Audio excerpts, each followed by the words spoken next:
Manuscript found in a bottle by Edgar Allan Poe. Quae na plus quon moment a vivre, na plus rien et dissimular.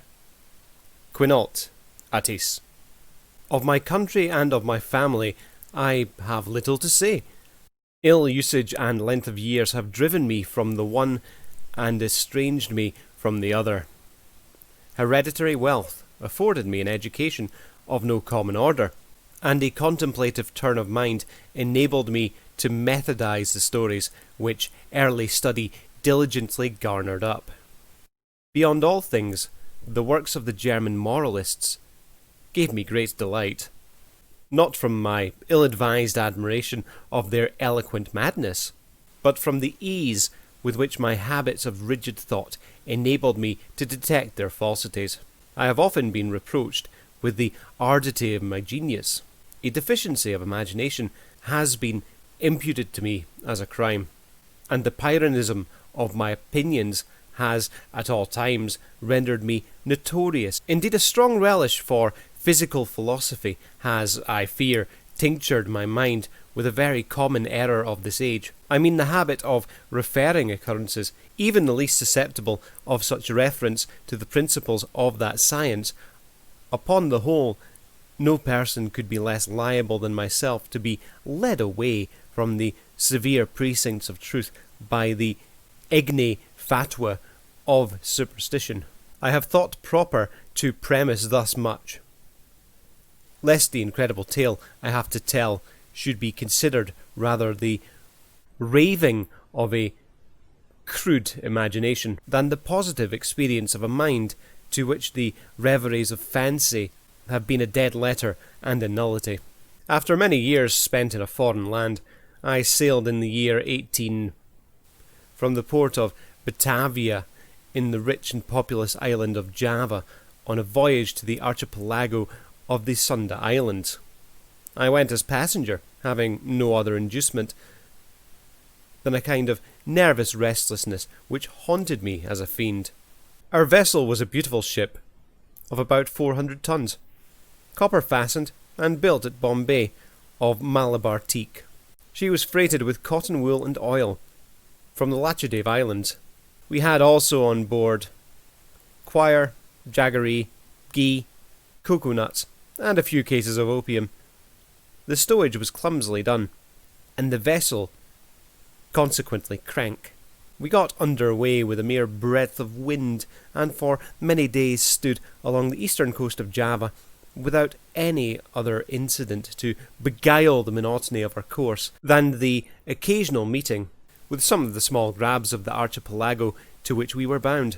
One evening, leaning over the taffrail, I observed a very singular, isolated cloud to the northwest. It was remarkable as well for its colour, as from its being the first we had seen since our departure from Batavia. I watched it attentively until sunset, when it spread all at once to the eastward and the westward, girting in the horizon with a narrow strip of vapour, and looking like a long line of low beach. My notice was soon afterwards attracted by the dusky red appearance of the moon, and the peculiar character of the sea. The latter was undergoing a rapid change, and the water seemed more than usually transparent. Although I could distinctly see the bottom, yet, heaving the lead, I found the ship in 15 fathoms. The air now became intolerably hot, and was loaded with spiral exhalations similar to those arising from heated iron. As night came on, every breath of wind died away, and a more entire calm it is impossible to conceive. The flame of a candle burned upon the poop without the least perceptible motion, and a long hair, held between the finger and thumb, hung without the possibility of detecting a vibration. However, as the captain said, he could perceive no indication of danger, and as we were drifting in bodily to shore, he ordered the sails to be furled, and the anchor let go. No watch was set, and the crew, consisting principally of Malays, stretched themselves deliberately upon deck. I went below, not without a full presentiment of evil. Indeed, every appearance warranted me in apprehending a simoom. I told the captain my fears, but he paid no attention to what I said, and left me without deigning to give a reply. My uneasiness, however, prevented me from sleeping, and about midnight I went upon deck. As I placed my foot upon the upper step of the companion ladder, I was startled by a loud humming noise, like that occasioned by the rapid revolution of a mill wheel, and before I could ascertain its meaning, I found the ship quivering to its centre, and in the next instant a wilderness of foam hurled us upon our beam ends, and, rushing over us fore to aft, swept the entire decks from stem to stern. The extreme fury of this blast proved, in a great measure, the salvation of the ship. Although completely waterlogged, yet, as her masts had gone by the board, she rose, after a minute, heavily from the sea, and staggering a while beneath the immense pressure of the tempest, finally righted. By what miracle I escaped destruction, it is impossible to say. Stunned by the shock of the water, I found myself upon recovery, jammed in between the sternpost and rudder. With great difficulty I gained my feet, and looked dizzily around, was at first struck with the idea of our being among breakers so terrific, beyond the wildest imagination, was the whirlpool of mountainous and foaming ocean within which we were engulfed. After a while I heard the voice of an old Swede, who had shipped with us at the moment of leaving port.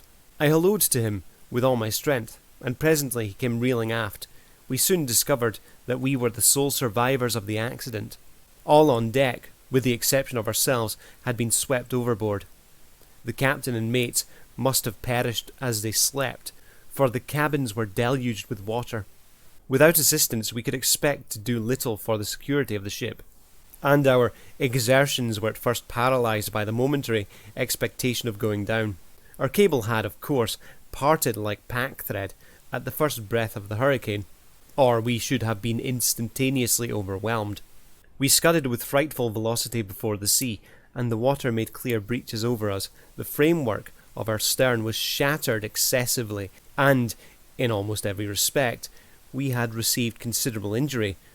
But to our extreme joy, we found the pumps unchoked, and that we had made no great shifting of our ballast. The main fury of the blast had already blown over, and we apprehended little danger from the violence of the wind, but we looked forward to its total cessation with dismay, well believing that in our shattered condition we would inevitably perish in the tremendous swell which would ensue. But this very just apprehension seemed by no means likely to be verified. For 5 entire days and nights, during which our only subsistence was a small quantity of jaggery, procured with great difficulty from the forecastle, the hulk flew at a rate defying computation, before rapidly succeeding flaws of wind, which, without equalling the first violence of the simoom, were still more terrific than any tempest I had before encountered. Our course for the first 4 days was, with trifling variations, southeast and by south, and we must have run down the coast of New Holland. On the 5th day the cold became extreme, although the wind had hauled round point more to the northward. The sun arose with a sickly yellow lustre, and clambered a very few degrees above the horizon, emitting no decisive light. There were no clouds apparent, yet the wind was upon the increase, and blew with a fitful and unsteady fury. About noon, as nearly as we could guess, our attention was again arrested by the appearance of the sun. It gave out no light, properly so called, but a dull and sullen glow without reflection, as if all its rays were polarized.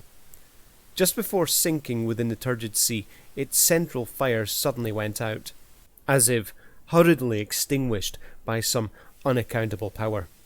It was a dim silver-like rim, alone as it rushed down the unfathomable ocean.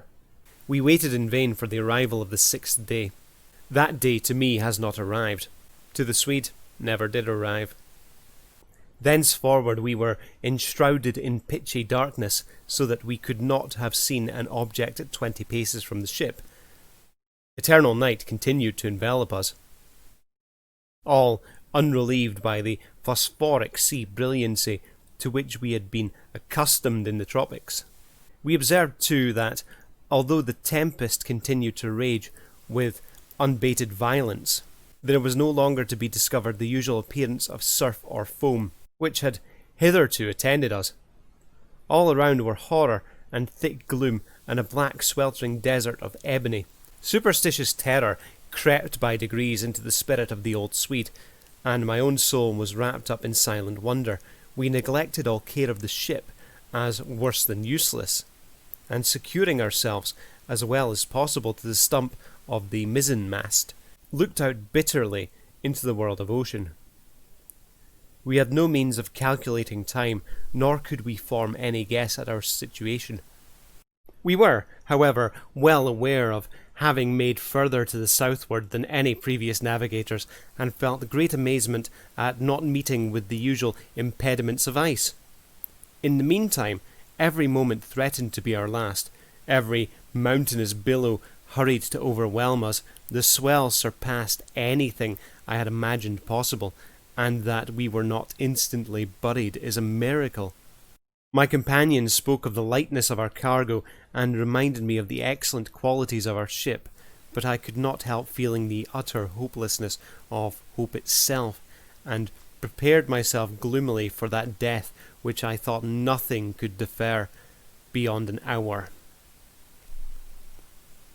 As with every knot of way the ship was made, the swelling of the black stupendous sea became more dismally appalling. At times we gasped for breath, at an elevation beyond the albatross. At times became dizzy with the velocity of our descent into some watery hell, where the air grew stagnant and no sound disturbed the slumbers of the kraken. We were at the bottom of one of these abysses when a quick scream from my companion broke fearfully upon the night. "See, see!" cried he, shrieking in my ears. "Almighty God, see, see!" As he spoke, I became aware of a dull sullen glare of red light which streamed down the sides of the vast chasm where we lay, and threw a fitful brilliancy upon our deck. Casting my eyes upwards, I beheld a spectacle which froze the current of my blood. At a terrific height directly above us, and upon the very verge of precipitous descent, hovered a gigantic ship of perhaps 4,000 tons. Although upreared upon the summit of a wave more than 100 times her own altitude, her apparent size still exceeded that of any ship of the line or East Indiaman in existence. Her huge hull was of a deep dingy black, unrelieved by any of the customary carvings of a ship. A single row of brass cannons protruded from her opened ports, and dashed from their polished surfaces the fires of innumerable battle lanterns which swung to and fro about her rigging.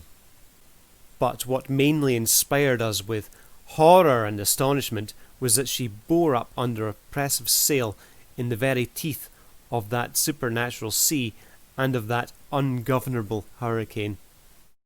When we first discovered her, her bows were alone to be seen. As she rose slowly from the dim and horrible gulf beyond her, for a moment of intense terror, she paused upon the giddy pinnacle, as if in contemplation of her own sublimity, then trembled and tottered, and came down. At this instant, I know not what sudden self-possession came over my spirit. Staggering as far aft as I could, I awaited fearlessly the ruin that was to overwhelm our own vessel, was at length ceasing from her struggles, and sinking with her head to the sea. The shock of the descending mass struck her, consequently, in that portion of her frame which was nearly under water, and the inevitable result was to hurl me with irresistible violence upon the rigging of the stranger. As I fell, the ship hove in stays and went about, and to the confusion ensuing, I attributed my escape from the notice of the crew. With little difficulty I made my way unperceived to the main hatchway, which was partially open, and soon found an opportunity of secreting myself in the hold. Why I did so I can hardly tell. An indefinite sense of awe, which, at first sight of the navigators of the ship, had taken hold of my mind, was perhaps the principle of my concealment. I was unwilling to trust myself with a race of people who had offered, to the cursory glance I had taken, so many points of vague novelty, doubt, and apprehension. I therefore thought proper to contrive a hiding place in the hold. This I did by removing a small portion of the shifting boards in such a manner as to afford me a convenient retreat between the huge timbers of the ship. I had scarcely completed my work when a footstep in the hold forced me to make use of it. A man passed by my place of concealment with a feeble and unsteady gait. I could not see his face, but had an opportunity of observing his general appearance. There was about it an evidence of great age and infirmity. His knees tottered beneath a load of years, and his entire frame quivered under the burden. He muttered to himself, in a low, broken tone, some words of a language which I could not understand, and groped in a corner among a pile of singular-looking instruments and decayed charts of navigation. His manner was a wild mixture of peevishness, of second childhood, and the solemn dignity of a god. He at length went on deck, and I saw him no more. A feeling for which I have no name has taken possession of my soul, a sensation which will admit of no analysis, to which the lessons of a bygone time are adequate, and for which I fear futurity itself will offer me no key. To a mind constituted like my own, the latter consideration is an evil. I know that I shall never be satisfied with regard to the nature of my conceptions, yet it is not wonderful that these conceptions are indefinite, since they have their origin in sources so utterly novel. A new sense, a new entity, is added to my soul. It is so long since I first trod the deck of this terrible ship, and the rays of my destiny are, I think, gathering to a focus. Incomprehensible men, wrapped up in meditations of a kind which I cannot divine, they pass me by unnoticed. Concealment is utter folly on my part, for the people will not see. It was but just now that I passed directly before the eyes of the mate. It was no long while ago that I ventured into the captain's own private cabin, and took thence some materials with which I write, and have written. I shall from time to time continue this journal. It is true that I may not find an opportunity of transmitting it to the world, but I will not fail to make the endeavour. At the last moment I will enclose the MS in a bottle and cast it within the sea. An incident has occurred which has given me new room for meditation. Are such things the operation of ungoverned chance? I had ventured upon deck and thrown myself down without attracting any notice among a pile of rattling stuff and old sails in the bottom of the yawl. While musing upon the singularity of my fate, I unwittingly daubed with a tar brush the edges of a neatly folded, studded sail which lay near me on a barrel. The studding sail is now bent upon the ship, and the thoughtless touches of the brush are spread out into the word Discovery. I have made many observations lately upon the structure of the vessel. Although well armed, she is not, I think, a ship of war. Her rigging, build, and general equipment all negative a supposition of this kind. What she is not, I can easily perceive. What she is, I fear it is impossible to say.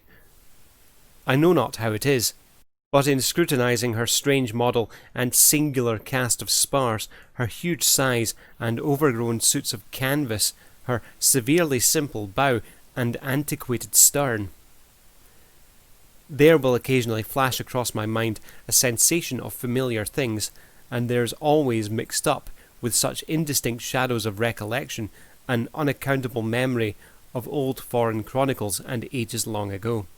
I have been looking at the timbers of the ship. She is built of a material to which I am a stranger. There is a peculiar character about the wood which strikes me as rendering it unfit for purpose to which it has been applied.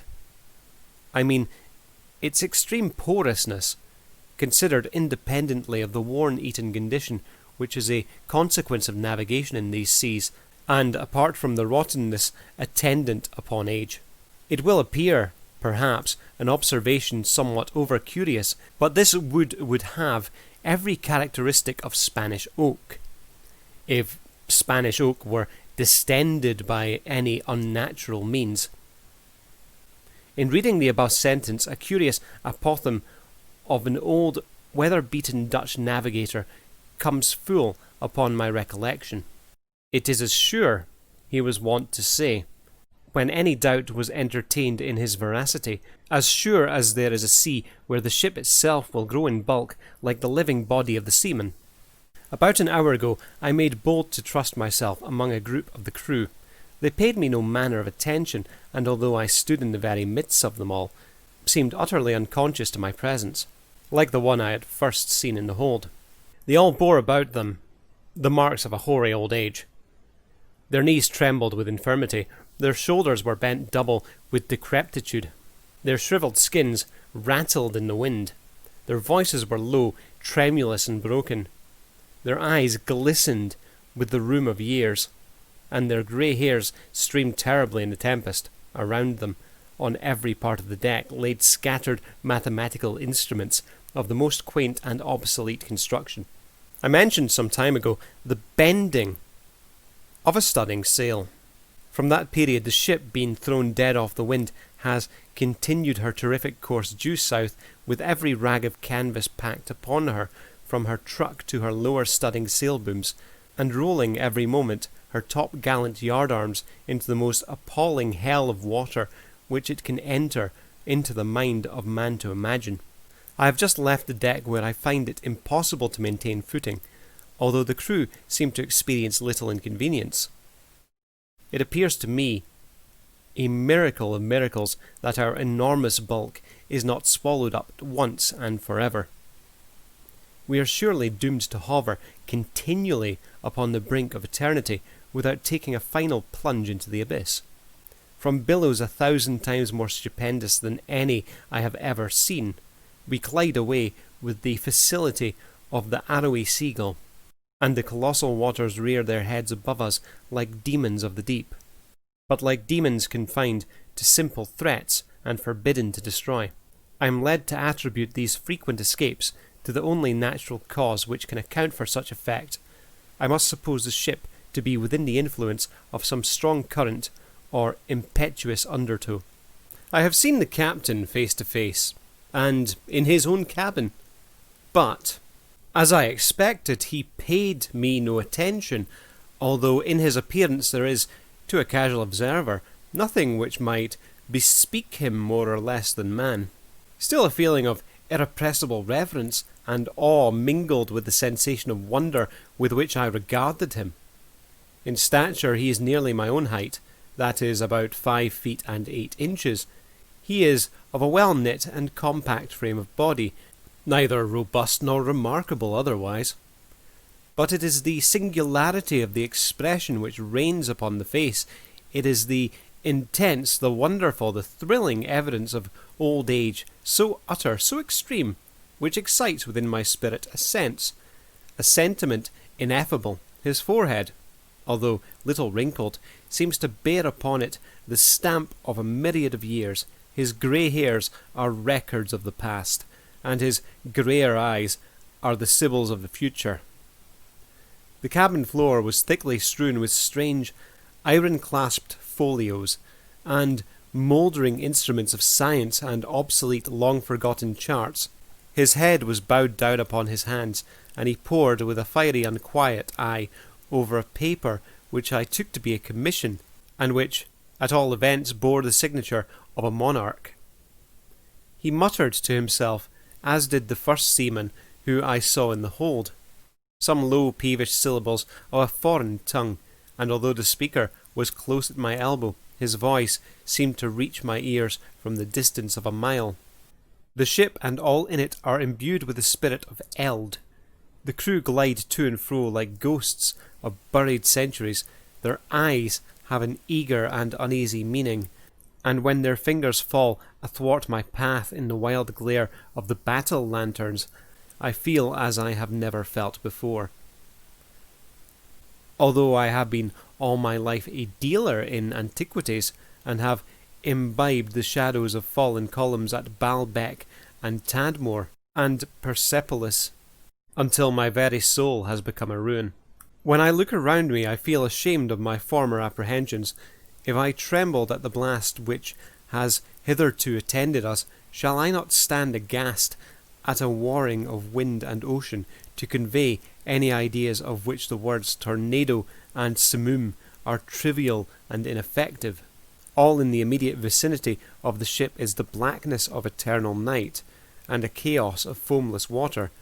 but about a league on either side of us may be seen indistinctively and at intervals stupendous ramparts of ice towering away into the desolate sky and looking like the walls of the universe. As I imagined, the ship proves to be in a current, if that appellation can properly be given to a tide which, howling and shrieking by the white ice, thunders on to the southward with a velocity like the headlong dashing of a cataract. To conceive the horror of my sensations is, I presume, utterly impossible, yet a curiosity to penetrate the mysteries of these awful regions predominates even my own despair, and will reconcile me to the most hideous aspect of death. It is evident that we are hurrying onwards to some exciting knowledge, some never to be imparted secret whose attainment is destruction. Perhaps this current leads us to the southern pole itself. It must be confessed that a supposition apparently so wild has every probability in its favour. The crew pace the deck with unquiet and tremulous step, but there is upon their countenance an expression more of eagerness, of hope, than the apathy of despair. In the meantime, the wind is still in our poop, and, as we carry a crowd of canvas, the ship is at times lifted bodily from out the sea. Oh, horror upon horror! The ice opens suddenly to the right and to the left, and we are whirling dizzily in immense concentric circles round and round the borders of a gigantic amphitheatre, the summit of whose walls is lost in the darkness and the distance. But little time will be left me ponder upon my destiny. The circles rapidly grow small. We are plunging madly within the grasp of the whirlpool, and amid a roaring and bellowing and thundering of ocean and tempest, the ship is quivering, O God, and going down.